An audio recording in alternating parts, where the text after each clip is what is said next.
하나님의 말씀은 잠언 17장 11절부터 15절입니다. 함께 봉독하겠습니다. 악한 자는 반역만 힘쓰나니 그러므로 그에게 잔인한 사자가 보냄을 받으리라. 차라리 새끼 빼앗긴 앙콤을 만날지언정 미련한 일을 행하는 미련한 자를 만나지 말 것이니라. 누구든지 악으로 선을 갚으면 악이 그 집을 떠나지 아니하리라. 다투는 시작은 뚝에서 물이 새는 것 같은즉 싸움이 일어나기 전에 시비를 그칠 것이니라. 악인을 의롭다 하고 의인을 악하다 하는 이 두 사람은 다 여호와께 미움을 받느니라. 아멘. 기도드리겠습니다. 하나님 아버지 감사합니다. 하나님의 말씀이 생명의 말씀이요 진리의 말씀이요 우리의 죄성, 세상의 유혹, 사탄마귀의 괴계를 분별하고 미혹에 빠지지 않게 하여 우리로 생명길, 천국길 걸어가게 하는 말씀임을 믿습니다. 귀 기울여 듣고 우리가 항상 마음에 새기고 믿고 순종하게 도우소서. 예수 그리스도의 이름으로 기도드렸습니다. 아멘. 11절에 악한 자는 반역만 힘쓰나니 그러므로 그에게 잔인한 사자가 보냄을 받으리라 기록이 되어 있습니다. 항상 악한 자는 반역만 한다라는 거예요. 가정에서도 부모와 자녀의 관계가 있죠. 지켜야 될 질서가 있습니다. 의무가 있죠. 학교에서도 직장에서도 국가에서도 모든 곳에 질서가 있고 그 질서는 반드시 지켜야 합니다. 왜 그러냐면 그 질서를 지키지 않으면 이제 가정도 무너지게 되고 학교나 직장이나 심지어 나라 국가도 무너지게 되기 때문에 그렇습니다. 그리고 또 이 질서를 왜 지켜야 되냐? 하나님이 세우신 질서이기 때문에 그렇습니다. 인간들을 위하여 하나님께서 가정을 지키고 보호하시기 위해서 또 국가를 지키고 보호하시기 위해서 하나님께서 정하신 질서이기 때문에 그렇죠. 십계명의 5번째 계명이 바로 이 질서를 지킬 것을 명령하시는 것입니다. 단순히 육신의 부모에게만 이렇게 순종해야 된다, 효도해야 된다라는 것이 아니라 이제 그 부모의 자리에 있는 모든 자들을 공경하고 또 순종하고 부모에 있는 자들은 자녀에 있는 자들을 또 사랑하고 보호하고 잘 또 주의 교양과 훈계로 양육하고 이것이 이제 온 세상의 질서가 되는 것이죠. 그러니까 부모에게 효도해야 되는 것도 왜 효도해야 됩니까? 그것이 하나님의 명령이고 뜻이기 때문에 그런 것이죠. 그래서 5계명은 이렇게 인간 사회의 기본 질서를 유지하게 하시는 하나님의 명령이죠. 그러나 악한 자는 이제 하나님을 경외하지 않는 자죠. 하나님이 정하신 질서도 역시 이제 무시하고 조롱하고 어기는 삶을 살아갑니다. 이로 인해서 어떻게 됩니까? 가정이 깨지게 되고 사회가 어지럽게 되고 나라가 무너지게 되죠. 이러한 악한 자들에게 무엇이 이제 보내지게 됐습니까? 잔인한 사자가 하나님의 엄유한 심판이 있게 된다라는 것입니다. 우리 그리스도인들은 하나님이 세우신 사회의 질서, 가정의 질서, 뭐 이렇게 직장에서의 질서, 뭐 선배와 후배와의 관계, 어른과 또 이제 나이 어린 사람들과의 관계, 뭐 국가 통치자와 또 국민들과의 관계, 이러한 모든 질서를 존중하고 그 질서를 열심히 지키는 삶을 살아야 됩니다. 물론 범죄하게 하는 명령이 있을 때에는 목숨을 걸고 이제 그 저항을 해야 되죠. 그 명령을 따를 수는 없는 거죠. 그러나 그렇지 않을 때에는 아무리 내가 힘들고 어렵고 손해 볼지라도 그 질서에 순종하는 것이 하나님의 뜻이라는 것을 우리가 잊지 말아야 됩니다. 오늘날 하나님이 세우신 질서를 깨뜨리고 그 권위를 무시하고 하극상을 하는 것을 아주 옳은 일이다, 잘한 일이다, 용기 있는 일이다 라고 칭찬하며 조장하고 있는데 하나님의 질서를 깨뜨리는 자에게는 잔인한 사자가 하나님으로부터 온다라는 것을 기억하고 우리가 정말 하나님의 그 세우신 질서에 순종하는 삶을 살아야 되겠습니다. 그리고 이렇게 그리스도인들이 하나님이 세우신 질서에 순종할 때 모든 인간 질서가 그 사회가 국가가 아주 복되게 되는 것이죠. 그리스도인의 참 책임이 아주 막중하다라는 것을 우리가 기억하고 힘써서 감당해야 되겠습니다. 12절에 차라리 새끼 빼앗긴 암곰을 만날지언정 미련한 일을 행하는 미련한 자를 만나지 말 것이니라 그랬어요. 새끼를 빼앗긴 어미곰의 마음은 모든 것을 잃었기 때문에 물불 가리지 않고 무섭게 달려들죠. 얼마나 무섭겠습니까? 그런데 이보다 더 무서운 일이 있습니다. 그것은 무엇입니까? 미련한 일을 행하는 미련한 자를 만나는 거죠. 이것은 단순히 눈치 없다, 공부 못한다 그런 의미가 아닙니다. 미련한 것은 무엇입니까? 하나님은 없다 하고 하나님이 계신데 하나님은 없다 하고 하나님을 경외하는 것이 인간의 본분인데 내 뜻대로 사는 것이 인간의 본분이다라고 말하고 하나님의 말씀을 따르는 것이 생명길인데 자기 생각을 따르는 것이 그것이 옳은 일이다라고 그렇게 억지로 주장하는 그 사람보다 더 미련한 사람은 어디 있습니까? 이런 하나님을 경외하지 않고 하나님의 뜻대로 살지 않고 자기의 죄된 뜻을 따라 살아가는 이러한 미련한 사람들은 사탄의 종로를 타는 데서 벗어나지 못하죠. 영원한 지옥불에서 영원한 형벌을 당하게 됩니다. 얼마나 미련합니까? 이러한 미련한 자와 동행을 한다. 이러한 미련한 자와 같이 먹고 마시고 입고 뭐 같은 생각을 그 미련한 자의 그 생각을 따라간다.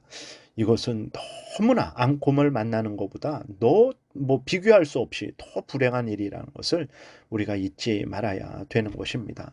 많은 사람들이 돈을 얻고 명예를 얻고 자신의 탐욕을 이제 성취하게 되니까 미련한 자와 동행하고 미련한 자의 말을 듣고 미련한 자의 생각에 사상에 동참을 하고 있어요. 뭐 세상적인 직업적인 일을 할 때에는 그렇게 일을 해도 되지만 하나님은 없다 하고 하나님의 뜻대로 살아가지 않아도 된다 하고 내 뜻대로 내 원하는 대로 내 탐욕대로 살아가는 것이 인생의 복된 것이다라고 말하는 그러한 잘못된 그 사상에 그러한 하나님을 거역하는 일들에서는 이제 동참해서는 안 되는데 돈이 생기고 명예가 얻어지고 또 탐욕이 성취가 되니까 이제 그 함께 동참하는 일들이 있는데 참 이것은 정말 너무나 어리석은 일입니다. 왜 그렇습니까?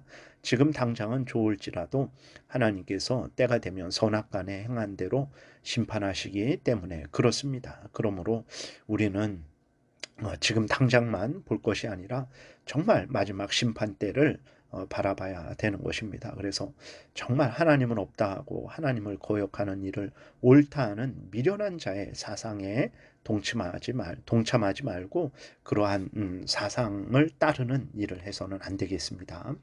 13절에 누구든지 악으로 선을 갚으면 악이 그 집을 떠나지 아니하리라 그랬어요. 우리나라 속담에도 참 이렇게 검은 머리 있는 짐승은 거두는 게 아니다 그랬어요. 그만큼 배은망덕한 그러한 일들을 아주 큰 죄로 여기고 있는 거죠. 그럼 여러분 누가 악을 선으로 갚고 있을까요? 여러분 우리는 어떨까요? 우리는 항상 다른 사람이 베푼 선에 대해서 감사함으로 또 거기에 상응하게 우리가 선으로 갚고 있을까요? 우리는 다른 사람들을 많이 지적을 하고 이제 책망을 하죠. 그때 참 우리 자신을 돌아보는 것을 멈춰서는 안 됩니다. 우리 자신을 먼저 돌아보고 혹시라도 내가 다른 사람이 베푼 선에 대해서 이제 또 악으로 갚지 않았는지 그리고 또 나아가서 내가 다른 사람에게 선을 베풀고 있는지도 확인해야 되는 것입니다. 특별히 하나님 앞에서 우리 자신을 봐야 됩니다. 우리 모두는 참 선을 악으로 갚고 있는 자들이죠. 여러분 하나님이 이 세상의 천지 만물 를 통해서 우리에게 얼마나 큰 은혜를 내려줍니까? 하늘을 보고 하늘에 있는 별을 보고 또 땅에 있는 그 땅을 걸어 다니며 땅에 있는 것들로 인해 기뻐하고 즐거워하고 땅에 있는 것을 먹음으로 해서 배불러하고 뭐 바다를 다니며 정말 얼마나 이 자연 만물을 통해서 은혜를 받고 있습니까? 그리고 무엇보다도 하나님께서 예수 그리스도를 우리 대신 죽게 하셔서 우리를 살려주셨어요. 그 살려주신 곳은 뭐 정말 어떤 뭐 이렇게 경찰에게 뭐 잡혀야 되는데 그래서 큰 형벌을 받아야 되는데 누구의 도움으로 그 죄를 용서받았어요. 그때 얼마나 감사합니까? 그 정도의 살려줌이 아니죠. 악한 사탄 마귀의 종로로 타는 데서 지옥 형벌에서 살려주시고 하나님의 자녀 삼아서 영원한 천국에 들어가게 해주시는 은혜를, 영육간에 우리는 은혜를 받았어요. 그럼 이 은혜에 대해서 우리는 마음과 뜻과 정성과 목숨을 다해서 하나님께 영광을 돌리고, 이제 우리가 하나님의 소유가 됐죠. 우리는 우리의 소유가 아니죠. 그리고 하나님이 우리의 소유 아닙니다. 우리는 하나님의 소유된 거예요. 우리는 우리의 것이 아니라고 고린도전서 6장에서도 아주 분명하게 말씀을 하고 있어요. 그러면 우리는 하나님의 소유된 자로서, 또 하나님의 은혜로 구원받은 자로서 마음과 뜻과 목숨을 다해서 하나님을 사랑하고 있는지 우리 자신을 점검해야 되죠. 우리가 이러한 영육간의 모든 은혜를 받아놓고 목숨을 다해 감사하지 않는 것, 마음과 뜻과 정성과 힘을 다해 하나님을 사랑하지 않고 하나님이 맡겨주신 사명을 감당하지 않는 것, 하나님의 교회에서도 가정에서도 직장에서도 국민으로서도 해야 될 일들을 또 주셨고, 또 어떻게 해야 되는지 성경을 통해서 십계명을 통해서 알려주셨는데, 우리가 이러한 하나님이 주신 사명, 또 하나님이 주신 그 명령을 우리가 항상 마음에 새기고 그 뜻 따라 살아가지 않는 것, 이것은 배은망덕한 일이 아닐까요? 우리가 다시 한번 참 하나님 앞에 바로 서야 되겠습니다. 항상 깨어서 하나님을 경외하고 하나님의 말씀을 따라서 하나님의 영광을 위하고, 또 하나님 말씀 따라서 이웃을 사랑하는 삶을 살아야 되겠습니다. 14절의 다투는 시작은 뚝에서 물이 새는 것 같은즉 싸움이 일어나기 전에 시비를 그칠 것이니라 그랬어요. 서로 다투는 것, 이것은 서로 사랑하라는 하나님의 명령을 거역하는 거죠. 서로 다투는 일이 일어나지 않도록 처음부터 조심하고 주의해야 됩니다. 사랑해야 됩니다. 이해하고 용서하고 용납해야 됩니다. 서로 대화해야 되는 거예요. 그리고 이제 나아가 모든 죄의 시작을 우리는 경계해야 됩니다. 그러한 시작이 되지 않도록 이제 우리가 조심해야 됩니다. 그래서 그러한 죄를 짓게 되는 그러한 원인들, 자극하는 그러한 동기들, 이러한 모든 것들을 미워하고 버려야 됩니다. 작은 죄일지라도 방치하게 되면 장성하게 되고, 결국은 그 죄를 따라 범죄하게 되고 결국은 사망의 열매를 거두게 되는 거죠. 죄는 무엇입니까? 성경 말씀, 하나님의 법을 어기는 것이 죄고, 하나님의 법을 온전히 수행하지 못하는 게 죄예요. 이러한 죄악을 처음부터 미워하고 버려야 되겠습니다.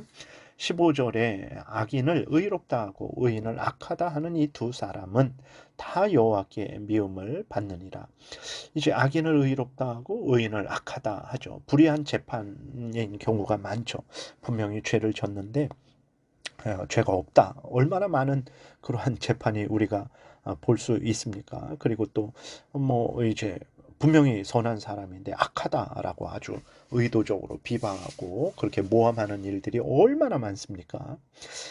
그런데 문제는, 세상은 이렇게 죄인들이니까 그렇다 치고 교회에는 이러한 일이 없을까요? 그렇지 않습니다. 교회에 많습니다.